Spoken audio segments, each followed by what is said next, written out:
Hello, I'm Dr. Peter Glatz, and I'm coming to you from my kitchen in Oklahoma City.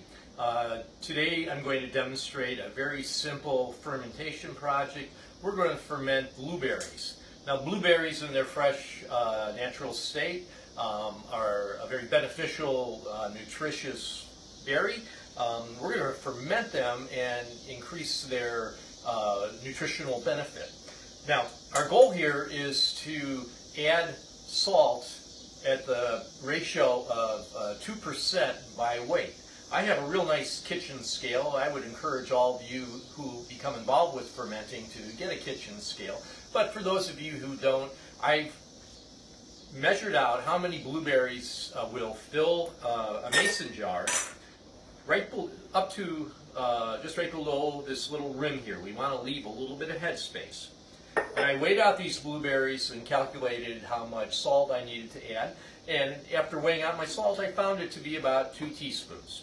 So the first step then is to add 2 teaspoons of salt to a quart's worth of blueberries. 1, 2. And then I'm just going to work the salt evenly into the blueberries. And then fill my jar.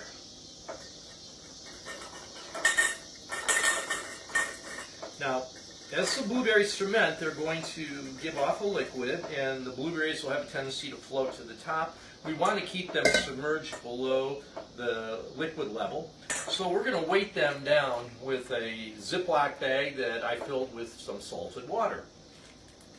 So I'm going to place this on top of the blueberries. And then I'm going to cover it with a lid.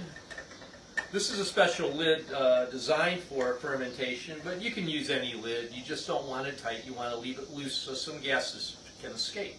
Now, the ideal temperature to ferment these would be about 82 degrees. If you're running air conditioning in the summer and your temperature is cooler, that's not a problem. It just means it's going to take a little longer to ferment. So at 82 degrees, these should ferment nicely in about 4 to 5 days. At that point, you can open up the jar and taste them and see if they're fermented to your desired level. Now, when you've determined that the fermentation is at the point you want it to be, then what I would recommend is that you get a sieve or a strainer and strain the liquid off the blueberries and put them in 2 separate containers, the blueberries and the liquid that you strained off, and put it in the refrigerator. The refrigerator then will stop the fermentation. Now, what you can do with these fermented blueberries, you can take the berries themselves and use them as a topping over breakfast cereal. You can take them and puree them and make a barbecue sauce to spread over ribs or pork chops. Or like I did last Thanksgiving, I roasted beets and I made a glaze out of the fermented blueberries that was quite delicious paired with the beets. So happy fermenting. This is Dr. Peter Glatz, over and out.